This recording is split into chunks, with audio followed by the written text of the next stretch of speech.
Halo teman-teman semua, kembali lagi di video pembelajaran AKSK untuk pertemuan yang kelima pada chapter 2. Chapter 2 ini akan membahas mengenai menilai risiko dari pengendalian. Pengendalian internal itu diatur dalam standar auditing nomor 315 tentang pengidentifikasian dan penilaian risiko kesalahan penyajian material melalui pemahaman atas entitas dan lingkungannya. Tujuan dari pengendalian internal tadi itu untuk menilai keandalan laporan keuangan, efisien dan efektivitas operasi, dan kepatuhan terhadap peraturan perundang-undangan. Hal yang paling utama yang menjadi perhatian auditor atas pengendalian internal itu yaitu terhadap keandalan pelaporan keuangan untuk siklus dan kelas-kelas transaksi yang terjadi di dalam laporan keuangan. Di dalam standar auditing nomor 315 pada 1423, elemen dari pengendalian internal itu mencakup 5 hal, yaitu lingkungan pengendalian, proses penilaian risiko entitas, sistem informasi, aktivitas pengendalian, dan pemantauan pengendalian. 5 ini sudah kita bahas di materi sistem informasi akuntansi pada semester yang keempat. Yang pertama yaitu lingkungan pengendalian. Lingkungan pengendalian ini mencakup sikap, kesadaran, dan tindakan tata kelola dan manajemen secara keseluruhan mengenai pengendalian internal dan kepentingannya dalam entitas. Auditor harus mempertimbangkan komunikasi dan penegakan nilai-nilai integritas dan etika, komitmen terhadap kompetensi, partisipasi oleh pihak yang bertanggung jawab atas tata kelola, filosofi manajemen dan gaya operasi, struktur organisasi, pembagian wewenang dan tanggung jawab, serta kebijakan dan praktek sumber daya manusia. Intinya, dari lingkungan pengendalian ini, jika seluruh sumber daya manusia yang ada di perusahaan itu aware atau perhatian dengan sistem pengendalian internalnya, maka dapat dipastikan pengendalian internal yang berada di perusahaan ini dapat berjalan dengan baik dan efektif. Kemudian yang kedua, proses penilaian risiko entitas. Proses penilaian risiko atas pelaporan keuangan ini merupakan tindakan yang dilakukan manajemen untuk mengidentifikasi dan menanggapi risiko bisnis. Penilaian risiko ini dilakukan dengan cara yang pertama, mengidentifikasi faktor yang dapat meningkatkan risiko, kemudian yang kedua, memperkirakan signifikan dari risiko itu, kemudian yang ketiga, menilai kemungkinan risiko yang terjadi, dan yang keempat, menentukan tindakan yang diperlukan untuk mengelola risiko, sehingga manajemen dapat memperkenalkan rencana untuk mengatasi risiko tertentu atau mungkin menerima risiko berdasarkan biaya dan manfaatnya. Dan yang ketiga, sistem informasi. Sistem informasi ini bertujuan untuk memulai, mencatat, memproses, dan melaporkan transaksi yang dilakukan entitas itu serta mempertahankan akuntabilitas aset terkait. Nah, sistem informasi yang efektif itu menetapkan catatan dan metode yang pertama mampu mengidentifikasi dan mencatat semua transaksi yang valid. Yang kedua, menyelesaikan pemrosesan transaksi yang salah. Ketiga, memproses dan memperhitungkan penggantian sistem. Keempat, mentransfer informasi dari sistem pemrosesan transaksi ke buku besar. Kelima, menangkap informasi yang relevan dengan pelaporan keuangan untuk peristiwa dan kondisi selain transaksi. Dan yang terakhir, menyajikan transaksi dan pengungkapan terkait dengan benar dalam laporan keuangan. Ya, intinya, di sistem informasi ini, kita akan mengetahui bagaimana informasi itu dikelola oleh perusahaan, di mana data tersebut dikumpulkan, kemudian disimpan di mananya, dan bagaimananya, kemudian didistribusikan untuk kepada siapa saja. Fitur penting dari sistem informasi itu merupakan jejak audit. Jejak audit merupakan transaksi individu dapat ditelusuri melalui setiap langkah akun hingga dimasukkan ke dalam laporan keuangan, dan dengan cara yang sama dari laporan keuangan jumlahnya dapat dijamin atau ditelusuri kembali ke dokumentasi sumber aslinya. Kita bisa itu mengaudit dengan cara melihat setiap langkah akun dari laporan keuangan atau dari laporan keuangan ke dokumen sumber asli, atau bisa jadi dari dokumen sumber asli ke laporan keuangan. Elemen utamanya ada dokumen sumber, jurnal, dan buku besar. Dokumen sumber merupakan catatan awal transaksi dalam sistem. Pemrosesan biasanya membuat dokumen sumber ketika transaksinya dijalankan. Yang keempat yaitu aktivitas pengendalian. Aktivitas pengendalian ini merupakan kebijakan dan prosedur yang ditetapkan oleh manajemen untuk memastikan arahannya dilaksanakan dengan benar. Nah, aktivitas pengendalian ini dapat berkaitan dengan tinjauan kinerja, misalnya membandingkan aktual dengan anggarannya, terus pemrosesan informasi dalam lingkungan teknologi informasi yang terdiri dari pengendalian umum, teknologi informasi, dan pengendalian aplikasinya. Yang ketiga, pengendalian fisik, misalnya gudang terkunci untuk inventaris. Jadi kalau ada inventaris yang di gudang, untuk melakukan pengendaliannya, kita memerlukan kunci gudang itu tadi. Kemudian pemisahan tugas yang paling mendasar adalah memiliki individu yang berbeda yang bertanggung jawab untuk menangani aset dan menyimpan catatan yang berkaitan dengan aset tersebut. Nah, maksudnya itu, dalam melakukan pelaksanaan tugas ini tadi, itu untuk mengurangi kecurangan, kita perlu membagi SDM-nya itu tugas-tugas untuk membagi tugasnya. Jadi tugasnya itu dilakukan oleh orang yang berbeda-beda. Nah, ini terkait pemisahan tugas terkait transaksi. Suatu transaksi dapat dianggap melewati 4 fase. Jadi yang terkait pemisahan tugas itu di sini ada autorisasi, eksekusi, penitipan, dan pencatatan. Ini seperti yang saya. Jadi misalnya kita ada mau membeli sesuatu, itu kita harus mendapat perizinan dari pihak otorisasi. Jadi jika si otorisasi ini setuju, maka akan lanjut ke tahap berikutnya. Tapi kalau tidak setuju, akan dikembalikan ke kita lagi untuk dievaluasi kenapa si otorisasi ini nggak setuju. Kemudian setelah disetujui akan dilakukan eksekusi, yaitu berupa pembayaran. Kemudian setelah melakukan pembayaran, maka ada penerimaan fisik. Jadi penerimaan fisik ini tadi akan dicatat di dalam gudang.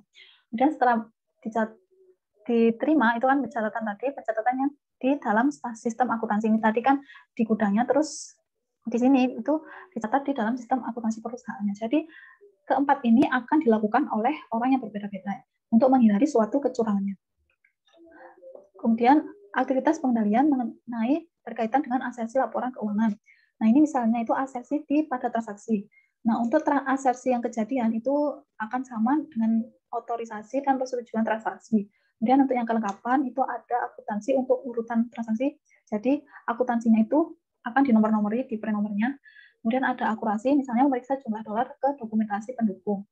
Dan asersi cut-off itu berhubungan dengan tinjauan independen atas pencatatan transaksi sekitar tanggal 1, dan asersi klasifikasi akan berhubungan dengan pemeriksaan independen pengkodean terkait akun. Dan yang terakhir yaitu pemantauan pengendalian. Pemantauan pengendalian ini merupakan suatu proses untuk menilai efektivitas kinerja pengendalian internal. Ini akan mencakup mengevaluasi desain dan operasi kontrolnya, mengambil tindakan korektif jika diperlukan, terus kemudian manajemen dapat memantau pengendalian ini melalui kegiatan yang sedang berlangsung seperti kegiatan pengawasan dan atau evaluasi terpisah. Pengawasan ini juga disebutkan observasi. Dan yang terakhir, di banyak entitas auditor internal berkontribusi pada proses pemantauan. Jadi pemantauan ini berkaitan dengan penilaian aktivitas rancangan dan operasi struktur dari pengendalian internal secara periodik dan terus-menerus oleh manajemen untuk melihat apakah telah dilaksanakan dengan semestinya dan telah diperbaiki sesuai dengan keadaannya. Kemudian untuk setiap audit, terlepas dari apakah audit harus memperoleh pemahaman yang cukup tentang pengendalian internal untuk merencanakan audit dan menentukan ini pengendalian internal itu, kita harus paham terkait 5 hal itu tadi. Dan sifat dan luas pertimbangan auditor atas pengendalian internal sangat bervariasi antar audit dan bergantung pada strategi auditnya juga. Nah, itu tadi yang memahami pengendalian internal itu harus memahami dari lingkungan ini, control environment, terus risk assessment process, information system, control activities, monitoring of internal control. Dari kelima pengendalian itu tadi akan didokumentasikan di internal controlnya. Kemudian itu kita harus menilai apakah risikonya itu rendah, sedang, atau tinggi. Jika tinggi, maka akan langsung ke pembagian substantif ini berupa perencanaan, pengujian, pengendalian atas transaksi, saldo, dan pelaporan. Nah, jika dia rendah, maka akan langsung ke periksa pada test of control agar bisa membuktikan apakah internal kontrolnya itu benar-benar sudah dilakukan dengan baik. Auditor memperoleh pemahaman tentang internal control untuk menilai risiko pengendalian dan mengidentifikasi jenis salah satu potensial yang dapat terjadi dan faktor-faktor yang berkontribusi terhadap risiko yang akan terjadi. Dia memahami sistem akuntansi secara memadai untuk mengidentifikasi dokumen klien dan lain-lain yang mungkin tersedia dan memastikan data apa yang akan digunakan dalam pengujian audit. Dan menentukan pendekatan yang efisien dan efektif untuk audit. Jadi, jika auditor itu menilai risiko pengendalian kurang dari tinggi, mereka harus mempertimbangkan efektivitas operasi dan mengumpulkan bukti untuk mendukung penilaian tersebut. Bukti ini akan diperoleh melalui pengujian pengendalian. Nah, yang pertama, memahami terkait lingkungan pengendalian. Seorang auditor itu akan memperoleh pemahaman tentang lingkungan pengendalian dengan cara membuat pertanyaan dari personal manajemen kunci, terus memeriksa kebijakan dan prosedur yang terdokumentasi, dan mengamati kegiatan serta operasinya, dan mempertimbangkan pengalaman masa lalu dari klien. Kemudian memahami proses penilaian risiko entitas. Auditor itu perlu menentukan bagaimana manajemen mengidentifikasi risiko bisnis, memperkirakan signifikansinya, menilai kemungkinan terjadinya, dan memutuskan tindakan yang tepat untuk mengelolanya. Auditor dapat menanyakan kepada manajemen tentang risiko bisnis yang telah diidentifikasi oleh manajemen dan mempertimbangkan apakah risiko tersebut dapat mengakibatkan salah satu material. Jika gagal diidentifikasi oleh manajemen, mereka ini perlu mempertimbangkan apakah manajemen seharusnya mengidentifikasinya dan jika demikian, mengapa proses tersebut gagal. Jadi, jika auditor itu menemukan risiko salah satu material dari pengendalian internalnya, maka auditor itu berhak menanyakannya kepada manajemen kenapa bisa terjadi kesalahan seperti itu. Kemudian yang ketiga, memahami sistem informasi. Auditor itu harus memperoleh pengetahuan yang cukup tentang sistem informasi untuk memahami atas kelas transaksi yang signifikan, inisiasi transaksi, proses pelaporan keuangan, dan pengendalian entry jurnal. Sehingga jika kita paham atas ini, kita akan mampu mengikuti arus transaksi atau audit trail tadi yang merupakan teknik penting dalam memahami sistem informasi. Dan yang keempat, memahami terkait aktivitas pengendalian. Prosedur yang dapat dilakukan yaitu mencakup melakukan wawancara terhadap personal klien tepat, inspeksi dokumentasi, observasi aktivitas operasi dan prosedur entitas, dan workflow, yaitu auditor menelusuri satu atau beberapa transaksi dari setiap jenis melalui dokumen dan catatan akuntansi terkait, mengamati prosedur pemrosesan dan pengendalian terkait dalam operasi. Nah, workflow ini itu dia cuma mengikutinya, dia cuma mengikuti saja, hanya sebatas mengikuti untuk agar prosedur internalnya itu dapat diamati dan dipahami. Kemudian yang terakhir yaitu memahami pemantauan pengendalian. Auditor memantau pengendalian internal atas laporan keuangan dan memulai tindakan korektif. Di banyak entitas, auditor internal berkontribusi pada pemantauan aktivitas entitas. Nah, oleh karena itu, auditor perlu memperoleh pemahaman tentang sumber informasi yang terkait dengan aktivitas pemantauan entitas dan dasar pertimbangan manajemen bahwa informasi tersebut sudah cukup handal. Nah, setelah 5 tadi itu sudah dipahami, kita akan mencatatnya didokumentasikan. Nah, pemahamannya itu dapat berupa kuesioner dan daftar periksa pengendalian internal, memorandum naratif, yaitu deskripsi tertulis tentang kebijakan dan prosedur pengendalian internal, dan diagram alur atau flowchart. Nah, setelah memperoleh pemahaman tentang 5 komponen pengendalian internal, auditor itu akan menilai risiko pengendalian untuk asersi dalam saldo akun, kelas transaksi, dan pengungkapan terakhir. Nah, auditor itu tadi akan memutuskan apakah risiko pengendalian itu tinggi atau kurang dari tinggi. Auditor harus mengevaluasi apakah pengendalian utama tidak ada dalam desain dan implementasi pengendalian internal atas pelaporan keuangan sebagai bagian dari evaluasi risiko pengendalian dan kemungkinan salah satu laporan keuangan. Standar auditing mendefinisikan 3 tingkat tidak adanya pengendalian internal, yaitu kekurangan pengendalian, kekurangan signifikan, dan kelemahan material. Kekurangan pengendalian ini yaitu pengendaliannya itu sudah tepat, tapi ada yang bocor atau ada yang kecolongan kayak gitu. Dan kalau kekurangan signifikan itu ya kurang dalam ada yang kurang di dalam pengendaliannya. Kemudian untuk mengidentifikasi kekurangan tadi, kekurangan pengendalian, kekurangan signifikan, dan kekurangan material, itu dilakukan pendekatan 5 langkah, yaitu ada identifikasi kontrol yang ada, kemudian identifikasi tidak adanya kontrol utama, pertimbangan kemungkinan kontrol kompensasi, dan memutuskan apakah kekurangan yang signifikan atau kelemahan material itu sudah layak atau masih dalam wajar, dan yang terakhir tentukan salah satu potensial yang dapat terjadi. Nah, terkait pengujian atas test of control. Test of control ini merupakan prosedur untuk menguji efektivitas pengendalian dalam mendukung pengurangan risiko pengendalian. Auditor kemungkinan akan menggunakan 4 jenis prosedur untuk menguji efektivitas operasi pengendalian internal, yaitu mengajukan pertanyaan kepada personal klien sesuai, memeriksa dokumen, catatan, dan laporan, mengamati aktivitas yang berhubungan dengan penggalian, dan melakukan kembali prosedur klien atau performance. Jadi, apabila hasil pengujian atas pengendalian pendukung rancangan kebijakan dan prosedur pengendalian seperti yang diharapkan, auditor itu dapat terus menggunakan tingkat risiko pengendalian yang ditetapkan seperti yang direncanakan. Bila tidak, tingkat risiko pengendalian tersebut harus dipertimbangkan kembali. Nah, tuh. Sejauh mana pengujian pengendalian diterapkan bergantung pada penilaian awal atas risiko pengendalian, apakah pengendalian ditekan merupakan manual atau otomatis, dan frekuensi pengoperasian pengendalian, ketergantungan pada bukti dari audit tahun sebelumnya, pengujian pengendalian terkait dengan risiko signifikan, dan yang terakhir, menguji sebagian dari seluruh periode audit. Nah, perbedaan pemahaman pengendalian internal dan test of control. Ada tumpang tindih yang signifikan antara pengujian, pengendalian, dan prosedur untuk memperoleh pemahaman pengendalian internal di mana keduanya melakukan wawancara, inspeksi, dan observasi. Perbedaan utamanya terletak pada penerapan prosedur umum di bidang penerapan prosedur serta ukuran dan waktu sampel. Nah, tuh.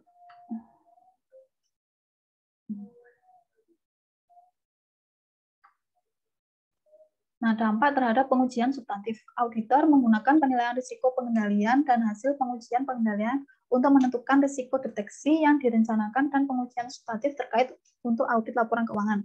Auditor melakukan ini dengan menghubungkan penilaian risiko pengendalian dengan tujuan audit terkait saldo, termasuk pengungkapan untuk akun yang dipengaruhi oleh jenis transaksi yang utama. Nah, untuk menurunkan risiko audit, auditor itu tidak dapat mengubah risiko bawaan tadi karena memang sudah alami dari sana, secara alami sudah terjadi. Auditor tidak dapat secara langsung mengubah risiko pengendalian. Juga, seorang auditor dapat memperoleh bukti untuk mendukung tingkat risiko pengendalian yang dinilai kurang dari tinggi. Berharap mengandalkan pengendalian internal dengan memeriksa lingkungan pengendalian, proses pengendalian risiko, sistem informasi, aktivitas pengendalian, dan pemantauan pengendalian, dan menguji efektivitasnya. Nah, karena yang risiko bawaan dan risiko pengendalian ini sedikit sulit untuk mengubah, maka auditor itu akan memaksimalkan untuk mengurangi risiko audit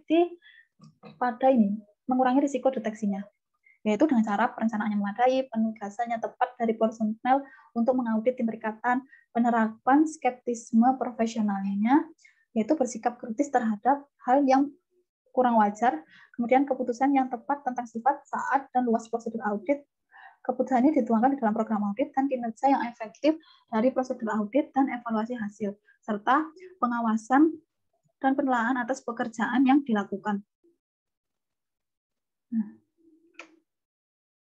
Nah, kemudian hubungan antar risiko audit antara AAR, IR, CR, dan PDR. Nah, tim AR kan risiko audit. Kemudian, risiko audit ini dipengaruhi oleh inherent risk, IR ini, CR, dan PDR. Terus,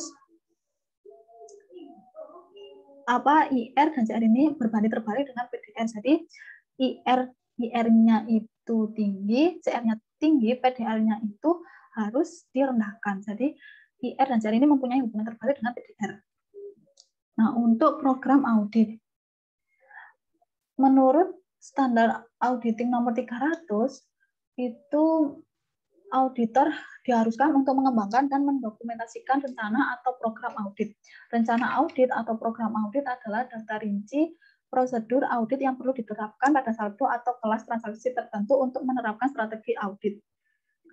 Standar Auditing 317 mencatat bahwa auditor dapat mendokumentasikan rencana audit dengan menggunakan program dan daftar periksa standar yang disediakan untuk klien. Jadi program audit itu dibuat pada awal-awal sebelum dilakukan pengauditan. Jadi dia itu berisi dokumen perencanaan lengkap atas suatu penugasannya. Program audit akan menguraikan karakteristik prosedur audit yang umumnya disingkat betul sifat. Merupakan prosedur audit tertentu yang akan digunakan dan item tertentu yang akan diterapkan suatu prosedur. Untuk extend atau luas merupakan jumlah item yang prosedurnya akan diterapkan dan jumlah tes yang berbeda akan dilakukan. Untuk time waktu yang tepat untuk melakukan prosedur.